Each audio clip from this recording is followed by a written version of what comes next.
वे वे वे वे वे वे वे क्या हुआ? वो चौधरी साहब कोई दांत का डॉक्टर वाकिफ है तो बताओ, दांत में बहुत दर्द हो रहा है वे।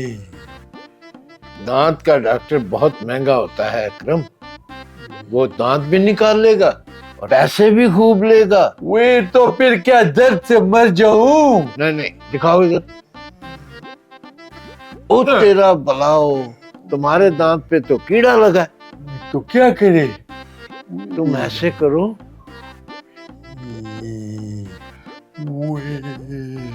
तुम 2-4 दिन खाना पीना छोड़ दो। अच्छा।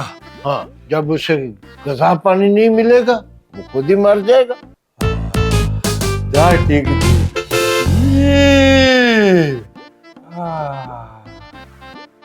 फिर वही नादान की दोस्ती।